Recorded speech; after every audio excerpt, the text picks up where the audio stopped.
I never thought I'd be sitting here documenting how my in-laws systematically destroyed my life, but here we are.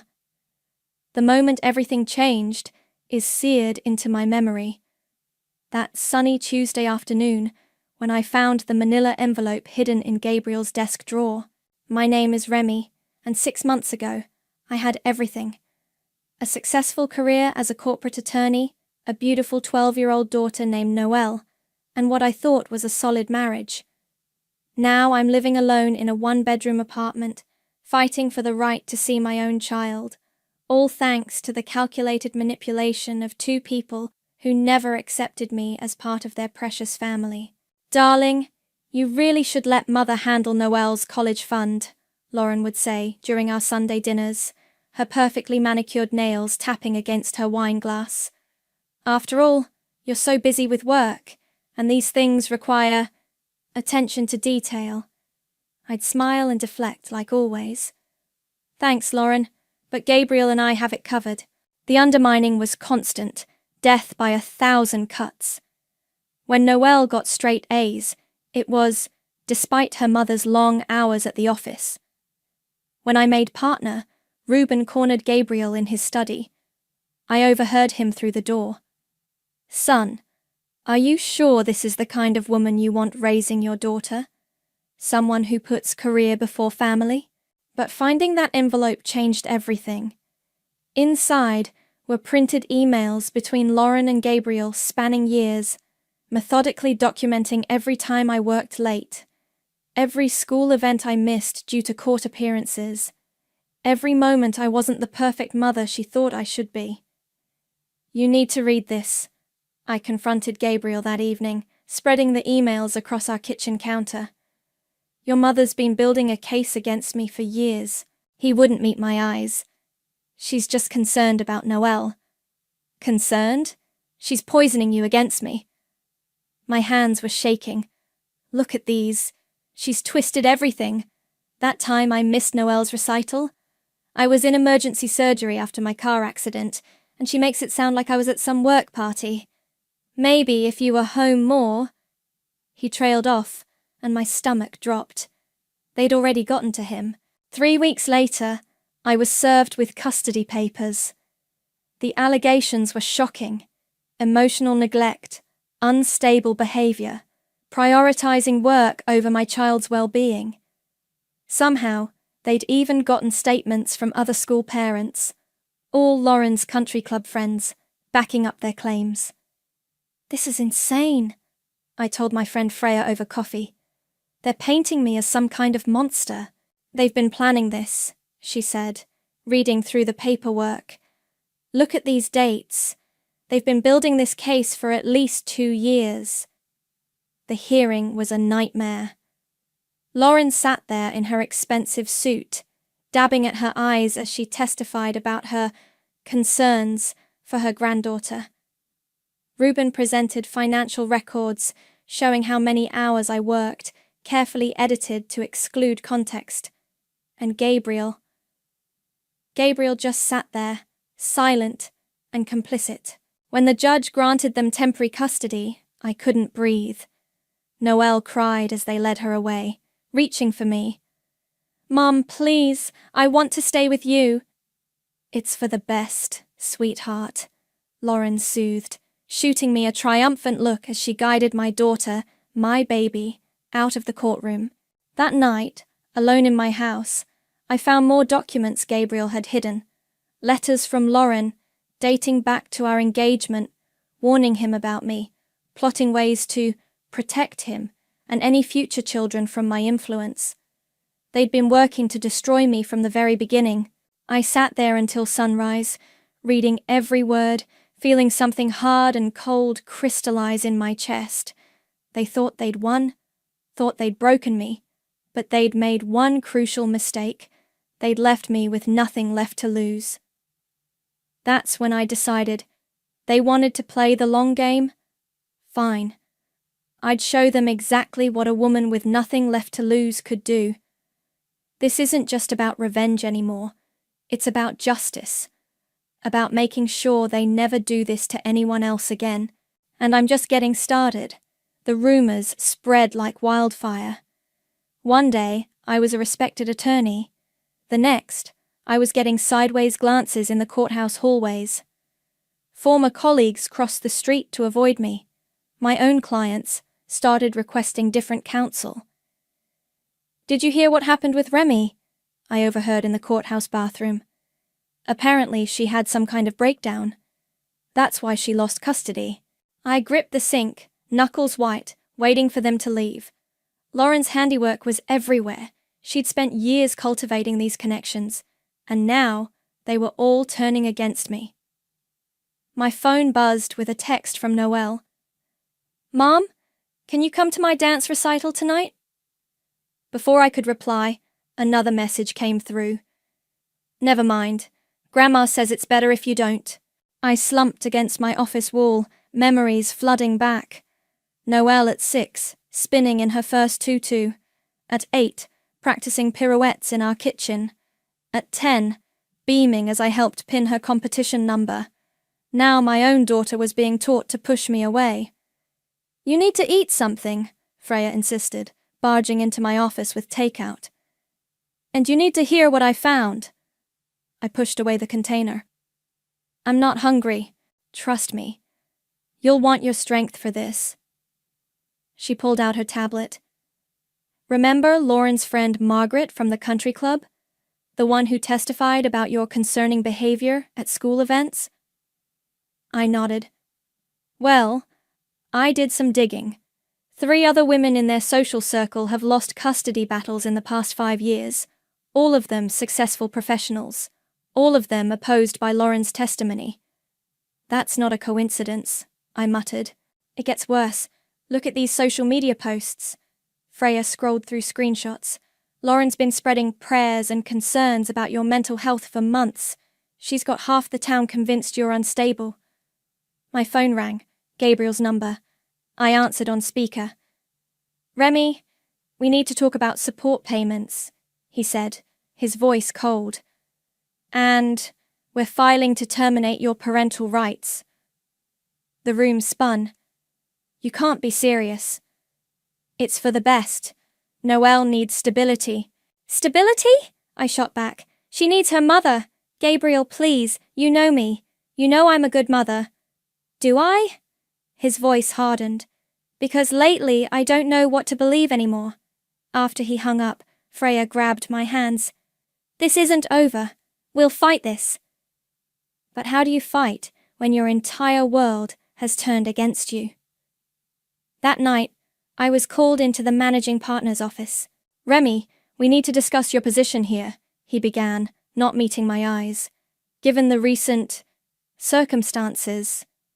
"You're firing me?" I couldn't believe it. "On what grounds?" "Clients are expressing concerns. Your situation has become complicated." "My situation?" I laughed bitterly. "You mean the lies being spread about me?" "We'll provide a generous severance package." Just like that, 15 years of dedication, gone. I cleaned out my office at midnight when no one would see me leave. At home, I found a letter from Lauren waiting in my mailbox. Inside was a photo of Noelle at her recital, along with a handwritten note. "She did beautifully tonight. Shame you weren't there to see it. But then, you never really were there, were you?" I crumpled the note, rage building in my chest. They'd taken everything, my daughter, my career, my reputation. I was drowning, and they were watching from the shore, satisfied with their handiwork. That night, I sat in Noelle's empty bedroom, touching her abandoned dance shoes, her favorite stuffed elephant, the photo collage we'd made together last summer. My phone lit up with a text from an unknown number. "I know what they did to you. I know because they did it to me too. If you want to fight back, meet me tomorrow at Riverside Coffee. Come alone." I stared at the message for a long time. I had nothing left to lose. But maybe, just maybe, I had something to gain. They thought they'd broken me, but they were wrong.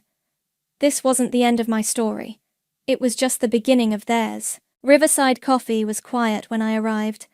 Just the morning regulars and a woman sitting alone by the window. She looked up as I approached, her expression knowing. "You must be Remy, I'm London." I slid into the seat across from her. "You said they did this to you too." "Not the Stones directly," London replied, stirring her coffee. "But the same playbook. Wealthy in-laws, custody battle, character assassination. I lost everything, until I started fighting back." She pulled out her laptop, opening a private Facebook group. "We call ourselves Phoenix Mothers. Women who've been systematically separated from their children through manipulation and legal abuse. There are thousands of us." My hands shook as I scrolled through the stories. So many echoed mine. Successful women branded as unstable, unfit, career-obsessed. All orchestrated by wealthy, controlling in-laws. "Mom?" My mother Stella's voice cracked through my phone later that day. "I just ran into Lauren at the grocery store. She had the nerve to ask how you were doing, said she was praying for your healing." I gripped the phone tighter. "What did you say?" "I told her to shove her prayers where the sun doesn't shine." Mom paused. "Honey, you need to stop hiding.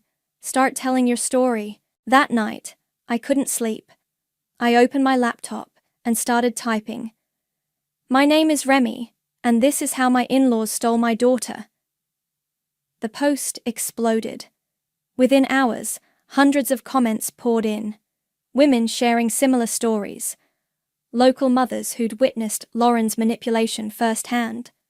Former clients offering support. "You need to see this," Freya said the next morning, forwarding an email. "Remember that charity board Lauren chairs? 3 other members just resigned after your post went viral." London called an emergency meeting. "We've got momentum," she said, spreading documents across her dining room table. "But we need more. Legal proof of manipulation, witness statements, anything that shows pattern and intent." "I might have something," I said, pulling out the manila envelope. "Every email, every document showing how they planned this. But it won't be enough in court." "Court isn't the only battlefield," London smiled. "Sometimes the court of public opinion is more powerful." We worked through the night, building a website, gathering testimonies. My mother arrived with dinner, took one look at our war room, and sat down to help. "Remember that Christmas when Lauren had her episode?" Mom asked, typing furiously.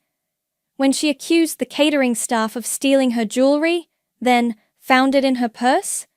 I have videos." The next day, I got a call from Imran, a ruthless attorney known for taking on impossible cases. "Your story crossed my desk," he said. "I've been watching the Stones for years. They've done this before, but no one's had the courage to fight back publicly." "I can't afford pro bono," he cut in.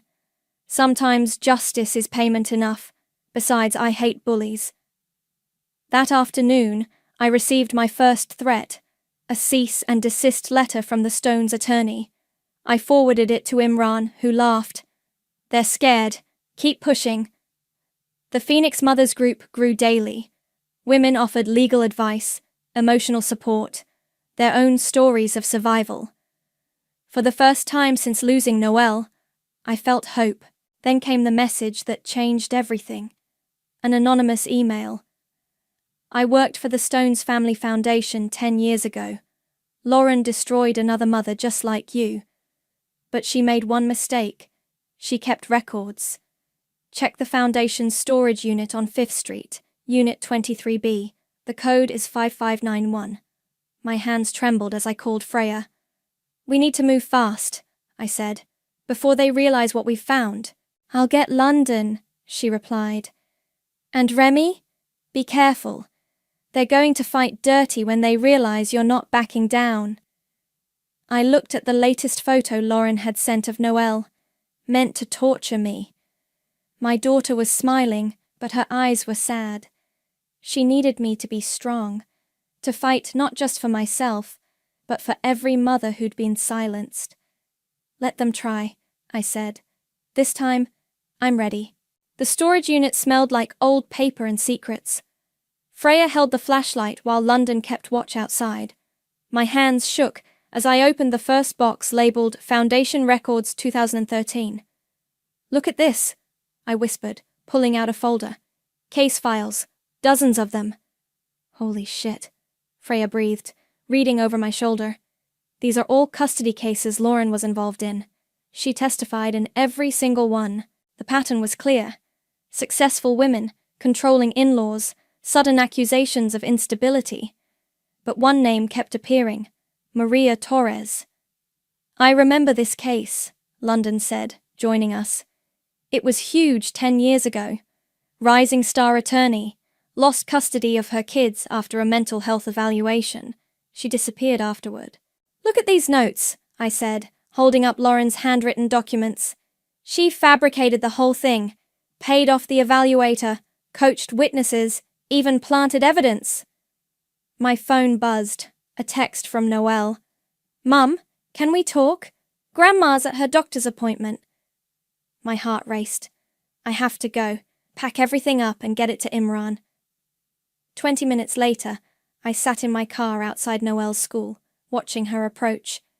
She looked thinner, tired. "Mum!" She hugged me tight. "I miss you so much. Grandma and Grandpa, they're always watching me. They check my phone, monitor my computer." "Are they treating you okay?" I asked, fighting to keep my voice steady. "They're different when Dad's not around. Grandma cries a lot, says you abandoned us, but I know that's not true." She pulled out her phone, showing me texts. "Look what Grandma sends Dad every day. Reports about everything I do, twisting it to make you look bad." I took screenshots while Noelle kept talking. "Dad's different too. He stays late at work, barely talks to them anymore. Yesterday I heard him yelling at Grandpa about some foundation money." A car pulled into the parking lot, Lauren's Mercedes. "I have to go," Noelle said quickly. "But Mum, I believe in you." I watched Lauren hurry across the parking lot, face pale. She didn't look well. Good. Back at London's, Imran was waiting with the storage unit files spread across the table. "This is gold," he said. "Maria Torres's case alone proves pattern and intent. But we need more current evidence." "Like this?" I showed him Noelle's screenshots. "Perfect. And there's more." He pulled out financial records. "The Foundation's books don't add up. Ruben's been embezzling for years, using the money to fund their legal ventures against women like you." "We're ready to go public," London added. 20 women are willing to testify about Lauren's interference in their custody cases. Plus, 3 former Foundation board members want to come forward about the financial irregularities. My phone rang. Gabriel. "Have you seen my mother?" he asked, voice tight. "She missed her heart specialist appointment." "Not my problem anymore," I replied coldly. "Remy, please. She's not well. And Dad's been acting strange, forgetting things. They need help." "Like they helped me?" I laughed bitterly. "Ask your mother about Maria Torres, Gabriel. Ask her about all the other women she's destroyed." Silence. Then, "What are you talking about?" "Check your email in an hour. You'll see exactly what kind of people your parents are." After hanging up, I nodded to London. "Do it." She pressed enter, and our website went live. Every document, every testimony, every piece of evidence showing the Stones' decade-long campaign of destruction. Within minutes, local news sites picked up the story. "Remy," Freya called from the other room. "You need to see this." A new email had arrived from an anonymous address. "Lauren's not just worried about Maria Torres. Ask her about the baby she gave up in college. The one Ruben doesn't know about. The one she's been paying to keep quiet all these years." The room went silent. Then Imran smiled. A predator's smile. "Now we have them. All of them." My phone lit up with a text from Lauren herself. "Please, we need to talk. Name your price." I showed it to the others, feeling a cold satisfaction settle in my chest. They think they can still buy their way out of this. "What are you going to do?" London asked. I typed my response. "Meet me tomorrow, 2 p.m, Riverside Coffee. Come alone." The pieces were finally falling into place. Now it was time to show them exactly what it felt like to lose everything. Lauren looked like a ghost of herself when she walked into Riverside Coffee. Her designer outfit hung loose, her hands trembling as she clutched her purse. I almost felt sorry for her. Almost. "You've ruined everything," she hissed, sliding into the booth. "The foundation board is demanding an audit. Our friends won't return our calls. Even our church group. Karma's interesting, isn't it?" I sipped my coffee. How does it feel to be the one isolated and judged? "What do you want? Money? We can pay—" "I want my daughter back." She flinched. The courts will be very interested in the new evidence we've uncovered," I cut in, "including Maria Torres's case. And speaking of hidden secrets, how's your first child doing? The one you gave up?" The color drained from her face. "How did you—" "I know everything, Lauren. Every lie, every manipulation, every skeleton in your designer closet. The question is, does Ruben—" Before she could respond, the bell above the door chimed. Gabriel walked in, followed by Imran and the court-appointed supervisor.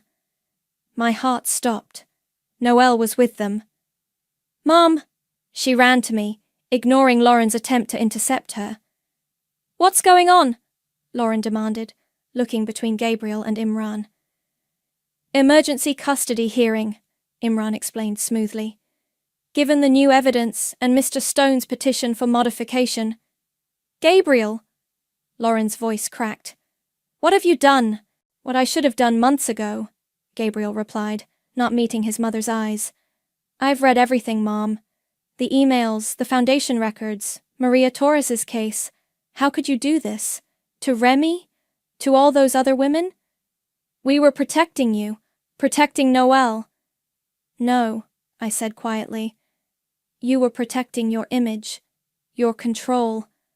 And now you've lost both." The supervisor cleared her throat. "Mrs. Stone, in light of recent developments, the court has granted temporary custody to Remy, pending full review." Lauren swayed in her seat. "You can't. Ruben will never—" "Ruben's being questioned by the FBI about the foundation's finances as we speak," Imran added. "I'd worry more about yourself right now." Noelle squeezed my hand. "Can we go home now, Mom?" Home. The word hit me like a wave. "Yes, baby. We can go home." As we stood to leave, Lauren grabbed my arm. "Please," she whispered, "don't tell Ruben about the baby. It would kill him." I gently removed her hand. "You should have thought about consequences before you tried to destroy me." The next few days were a blur of court appearances, witness statements, and media coverage. Former victims of Lauren's manipulation came forward in droves. The foundation's financial scandal made national news. Gabriel filed for divorce from his own parents, legally distancing himself from their actions. "The judge wants to see you," Imran announced one morning. Privately. In chambers, the judge looked grave. "I owe you an apology, Remy. I made decisions based on manipulated evidence and testimony. That ends today." She signed the custody order with a flourish.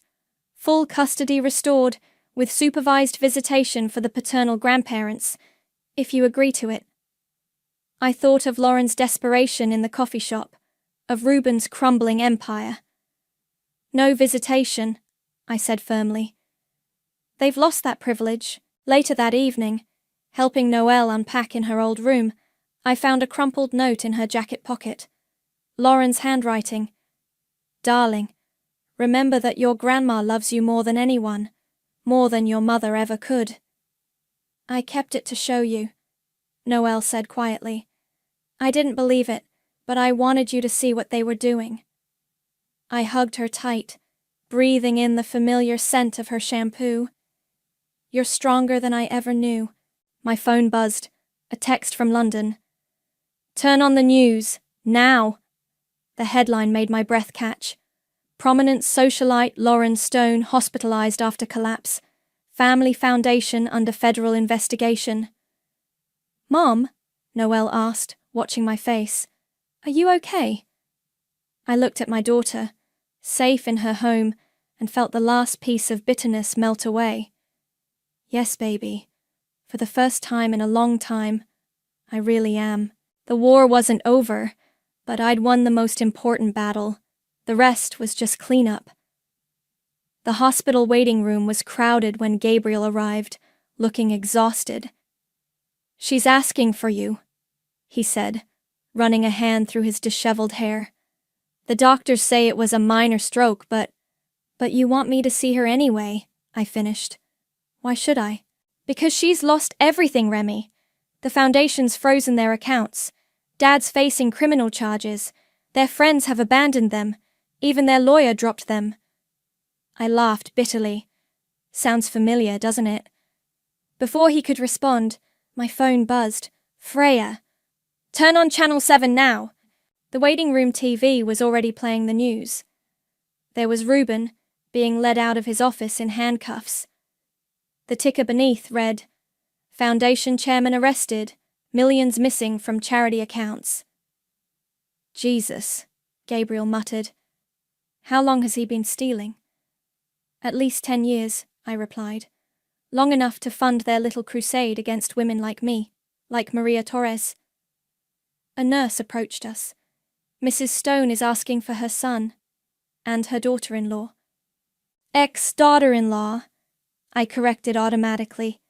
Lauren looked small in the hospital bed, her makeup-free face showing every year of her age. Her eyes locked onto mine the moment I entered. Come to gloat, she whispered. No, I came to show you something. I pulled out my phone, showing her the email I'd received that morning. Your first child, the one you gave up. She's willing to talk, to everyone. Lauren's heart monitor spiked. You wouldn't destroy my life, take my daughter, ruin my career? I did it for family, she pleaded, to protect what's mine. No, I cut in. You did it for control, and now you've lost it all.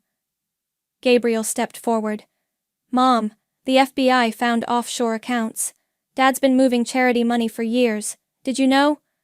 She looked away. Everything we did was for you, for Noelle. Stop lying, I snapped. You did it for yourselves. And now? I pulled out a stack of papers. These are restraining orders, for you and Reuben. You'll never come near me or Noelle again. You can't. I already have. I've also made sure every cent you have is tied up in legal holds. Your house, your cars, your precious social standing. It's all gone. We're your family, she whispered. No. You're just people who tried to destroy me. And failed. Later that night, Freya and London came over with wine and takeout. Noelle was upstairs, video chatting with her dad. The media's having a field day, London said, scrolling through her phone. 3 more women have come forward about Lauren's interference in their custody battles. And the Foundation Board? I asked.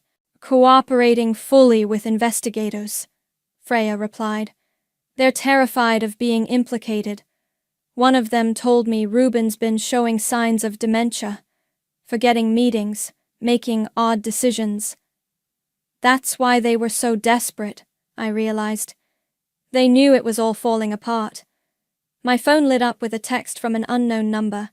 This is Maria Torres. Thank you for exposing them. Can we meet? The final nail, London smiled. With her testimony, it's not about testimony anymore, I said quietly. It's about making sure they can never hurt anyone else. Noelle came downstairs, pajama-clad and yawning. Dad says Grandpa's being held without bail, and Grandma's doctor won't release her from the hospital. I hugged her close. How do you feel about all this? She thought for a moment. Sad, but not for them. Sad that they couldn't just love us without trying to control everything. Freya raised her glass. To karma, to justice, London added. I looked around at these women who'd stood by me, at my daughter safe in my arms, and felt a deep sense of peace. To freedom. My phone buzzed one last time, a message from Gabriel. They're asking for help with legal fees. I told them to ask their country club friends instead. I didn't reply. Instead, I deleted the message and turned back to my real family. The Stones had built their empire on destroying others. Now they could watch it crumble from the ruins of their own making. Sometimes the best revenge isn't what you do to your enemies. It's living well enough to watch them destroy themselves. The cafe where I agreed to meet them was deliberately public. Freya and London sat at nearby tables, pretending to work on laptops. Imran waited in his car outside. I wasn't taking any chances. Lauren and Ruben arrived exactly at noon, shadows of their former selves. Her designer clothes had been replaced by department store basics. His once imperious stance was stooped, uncertain. "Thank you for meeting us," Lauren began, her voice trembling. We need your help." I stirred my coffee slowly. "Interesting. I remember begging for your help once. How did you respond?" Ruben cleared his throat. "The prosecutors are pushing for jail time. Our assets are frozen. The country club has revoked our membership. Even our church. Your entire world has crumbled," I finished, "just like you crumbled mine." "We can change," Lauren pleaded. "We've learned our lesson. If you'd just speak to the prosecutors, tell them we're remorseful." I pulled out a folder. "Like you spoke to the judges about Maria Torres, or these other women." I spread out photographs. Sarah Phillips, whose children haven't spoken to her in 5 years. Rebecca Martinez, who attempted suicide after you destroyed her life. Should I continue? "That was different," Lauren protested weakly. "You're right. It was worse. Because you did it systematically, repeatedly, destroying lives for sport." "We did it for family," Ruben insisted. "No." I leaned forward. "You did it for power, and now you have none." I pulled out more documents. "Your house goes up for auction next week. Your cars have been seized. The Foundation's board is suing you personally. And that offshore account you thought was hidden, the FBI found it yesterday." Their faces went pale. "How did you—" "I learned from the best." I smiled coldly. "I spent 6 months building this case. Every detail, every contingency, every possible escape route, closed off. You taught me the value of thorough planning." "Please," Lauren whispered. "We're your family." "Family?" I laughed. "Let me tell you about family. Family is my daughter, crying herself to sleep because her grandparents poisoned her against her mother. Family is my ex-husband, finally seeing through your manipulation. Family is the women who supported me when you tried to destroy me." I stood up. "But you? You're just cautionary tales now." "Wait." Lauren grabbed my arm. "What about my first child? Please don't." "Your secret's already out," I cut her off. "She's giving an interview tomorrow. Apparently, she has quite a story to tell about the mother who paid her to stay hidden while destroying other women's families." Ruben turned to Lauren, shock on his face. "What child? What is she talking about?" "Oh," I said with mock surprise. "You didn't know? 40 years of marriage, and she never told you about the baby she gave up? The one she's been paying off with foundation money?" Lauren crumpled, tears streaming down her face. Ruben just stared, decades of lies unraveling before his eyes. "The prosecutors offered me a deal," I continued. "Testify against you, and they'll ensure maximum sentences." I declined. They looked up hopefully. "Because watching you destroy yourselves is so much more satisfying. You did this, all of it. I just made sure you couldn't hide from the consequences anymore." I gathered my things. Noelle has a recital next week. She's dancing the lead. Not that you'll be there to see it. The restraining orders are quite specific about distance. You've become just like us, Lauren spat, one final attempt at manipulation. No, I replied calmly. I've become what you feared most, someone you couldn't control, someone who beat you at your own game. As I walked away, I heard Ruben's confused voice. Lauren, what child? What have you done? Outside, Imran met me with a satisfied smile. The prosecutors called. Ruben's dementia diagnosis was confirmed. They're adding elder financial abuse to Lauren's charges. Perfect timing, I said, watching through the window as their world imploded. My phone buzzed, a text from Noelle. Mum, can you help me practice for the recital tonight? I smiled, a real smile this time. Of course, baby. I'll always be there. Behind me, I could hear Lauren's sobs and Ruben's angry accusations, but I didn't look back. Their story was ending, but mine was just beginning, and this time I was writing it myself. The spotlight caught Noelle perfectly as she executed her final pirouette. As the music faded, the audience erupted in applause. I clutched the bouquet of roses, tears streaming down my face, while Gabriel squeezed my hand. She's amazing, he whispered. I'm so sorry. I almost let them take this away from us. Backstage, Noelle ran into my arms, still flushed with triumph. Did you see? I didn't miss a single step. You were perfect, baby. I handed her the roses. Your dad and I are so proud. My phone buzzed, a news alert. Lauren's sentencing had just been announced. 5 years for financial fraud and conspiracy. Ruben had been declared mentally unfit to stand trial, now residing in a secured memory care facility. Mum? Noelle asked, noticing my expression. Are you okay?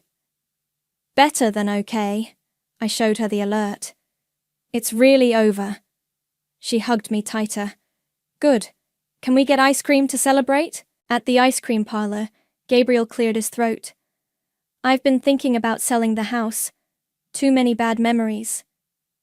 Where will you go? I asked. There's a position opening in my firm's Seattle office. Fresh start. He paused.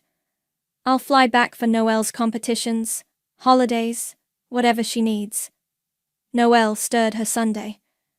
Will you come watch me perform at the Advocacy Center next week? I'm dancing for the Phoenix Mothers event. Wouldn't miss it. Gabriel smiled. My phone lit up again, London calling. Turn on your laptop now. Maria Torres's interview just dropped. We huddled around my phone, watching Maria tell her story. She was poised, articulate, and devastating in her detailed account of Lauren's destruction. The comment section exploded with support and similar stories. This is bigger than we thought, London said. Women are coming forward from across the country. Different cities, same tactics. We're looking at a nationwide network. Then we'll fight it nationwide, I replied. The Phoenix Mothers aren't just a support group anymore. We're a movement. Back home, Noelle helped me prepare for next week's event. Read me what you're going to say, she insisted.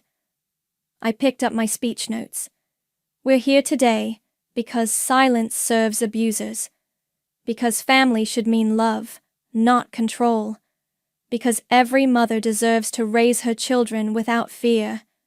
It's perfect, she said. Just like what you did for me. The doorbell rang. Freya with takeout and news. The country club board voted to convert the foundation building into a women's resource center, she announced. Guess who they want to run it? I nearly choked on my noodles. Me? Who better? You've already helped dozens of women fight back. Might as well make it official. My email pinged, a message from a stranger. I saw Maria's interview. My mother-in-law is doing the same thing to me. Please help. Noelle read over my shoulder. You're going to help her, right? We all are, I said, looking at my daughter with pride. This is how we change things. One story, one fight, one victory at a time. Gabriel texted a photo. Lauren's house being auctioned, her precious antiques carted away. Karma's not just a concept, he wrote. It's a promise. I didn't respond. Instead, I opened my laptop and began typing a reply to the desperate mother who'd reached out. You're not alone. Here's what you need to know. Noelle curled up beside me, reading as I wrote. Mom, I'm glad you fought back. Not just for me, but for everyone else too. I hugged her close, breathing in the familiar scent of her hair. Sometimes the worst things in our lives lead us to our true purpose. My phone buzzed one final time, a text from an unknown number. Thank you for exposing the truth. Lauren's firstborn daughter. I showed it to Noelle, who smiled. See? Even their secrets couldn't stay hidden forever. Outside, the sun was setting on another day in our new life. No more manipulation, no more fear, no more silence. We'd turned our pain into purpose, our tragedy into triumph. And somewhere out there, another mother was finding her voice, ready to rise from the ashes, ready to become a phoenix too. This wasn't just my victory anymore. It was ours, all of ours.